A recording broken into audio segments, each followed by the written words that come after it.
primeira coisa que eu queria saber, se você é um cara que vai muito pra Europa, eu acho que isso é a primeira vez que acontece com o Flamengo, assim, especificamente, de ir pra Europa contratar, né, cara? Porque é uma mudança, eu acho, de paradigma, ineditismo, né, de dirigentes do Brasil. Acho que essa coisa do Brasil, do clube brasileiro, ir à Europa, contratar jogadores do mercado europeu, de primeira divisão, isso aí, até esse Flamengo de 19 pra cá, eu não lembro, não.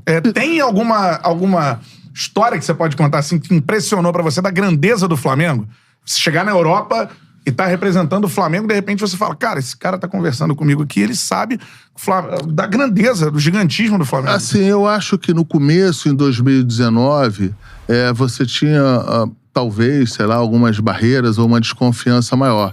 E conforme isso foi sendo meio que cotidiano, sempre, né?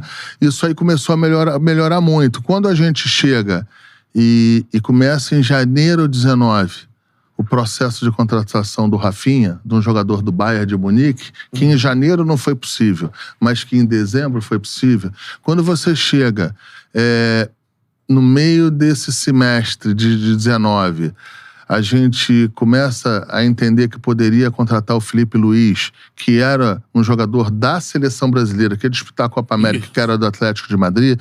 Eu acho que as pessoas começaram a ver essa transformação, entendeu? Desde que eu assumi em janeiro de 2019, eu entendia que o Flamengo precisava passar por um processo de um técnico de estrangeiro, mas estrangeiro mesmo. Tanto que a gente fez isso com o Jorge Jesus, que deu muito certo, e fizemos com os que também não deram certo. Mas eu acho que isso aí também facilitou, eu acho que isso foi importante também para a gente chegar e entender, e entender o tamanho do Flamengo, ou mais do que isso, entender o tamanho que o Flamengo pode chegar. Isso. Porque vocês não tenham essa dúvida. O problema da moeda e o problema do Brasil, tá no continente sul-americano, isso te bota em algumas situações de algumas situações que você não está em igualdade de competição, de condições para você trazer o jogador, né? Você, por exemplo, as pessoas falam muito, pô, mas é só jogador europeu? Não, a gente contrata qualquer um. A gente vai contratar, quando eu falo contrata qualquer um, a gente vai contratar o jogador que possa vir e que a gente vai achar. Por exemplo, vou dar um exemplo. Nessa janela, a gente tentou contratar, chegou muito próximo de um jogador que está lá nos Estados Unidos, na MLS. A gente fechou com o jogador, o empresário disse que teria uma condição dentro do clube, a gente deixou tudo, na hora de trazer o jogador não conseguimos trazer. Por acaso ele estava nos Estados Unidos. Então isso acontece, a gente tentou contratar um jogador... De renome mundial, assim. Tá, a gente tentou contratar um jogador, um cabeça de área que estava no River, que estava sendo monitorado pelo Benfica e pelo Milan. Como é que eu vou disputar? Como é que eu vou disputar isso aí, a não ser com você conhecendo o mercado, conhecendo um pouco desse jogo aí. O Benfica foi e pagou o que a gente não iria pagar pelo jogador, levou o jogador. O que eu tô querendo falar é o seguinte, que o Flamengo vai buscar jogador aonde estiver. Por acaso, na nossa avaliação, nesses anos aí, os jogadores que a gente mais queria, ou que a gente entendia que tinham melhores condições para vir para o Flamengo, estavam na Europa. Um outro ponto também que facilita muito, que é um grau facilitador, e isso é muito importante nesse processo. Pode acreditar que isso é um fator preponderante. Com o nome do Flamengo hoje, a gente chega lá e compra um jogador para pagar em 3, 4 anos. O dinheiro lá é mais barato do que aqui. Então, se o time que está vendendo lá enxerga que esse time que está comprando é bom pagador, não vai ter nenhum problema. E às vezes,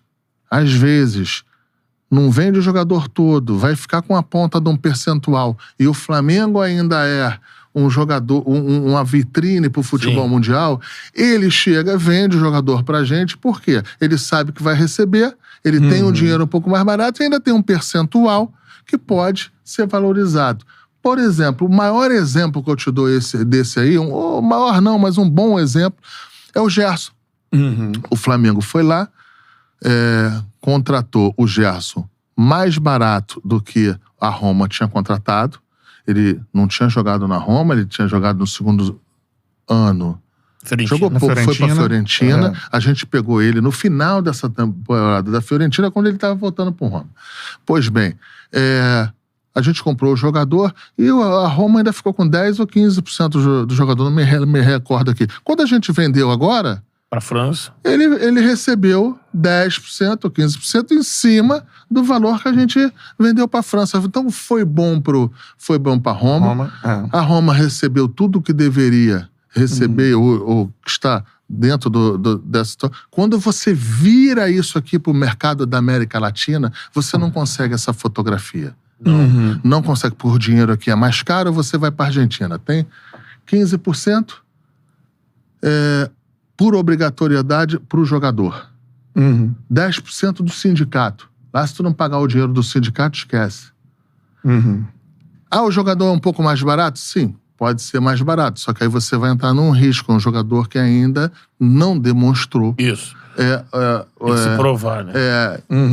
Ou que não jogou uma liga tão forte como os que você, teoricamente, está buscando na Europa. Sim. Então, assim, é só para deixar assim, até uma oportunidade para a gente não tem nenhum problema com o jogador da América do Sul, da América Latina, apenas é uma situação de mercado que a gente entende que, na maioria das vezes, a gente tem um grau facilitador por ali do que em outro lugar. Vou ter que perguntar que você falou da situação do jogador, se você quiser responder quem é ou não. Não, pode. Douglas Costa, o jogador da MLS? Não, era o uruguaio, não era? Era o Brian Rodrigues. Era o Brian Rodrigues. Tava Entendi. Fechado com a gente. Sim. Praticamente fechado. Não, praticamente não. Tava fechado com o empresário. Depois, o que o empresário apresentou da facilidade que iria trazer lá do clube, o clube chegou e falou, olha, ele só sai vendido, não sai emprestado, e nessa operação não servia pra gente. É um destaque. Isso aí não é nenhuma novidade, mas apenas estou dizendo que a gente não tem nenhum tipo de preconceito com nenhum mercado. Mas que, de fato, eu prefiro avaliar ou analisar jogadores em que tenham jogado ligas mais fortes. Sim. E não em 6 meses ou um ano, numa situação maior.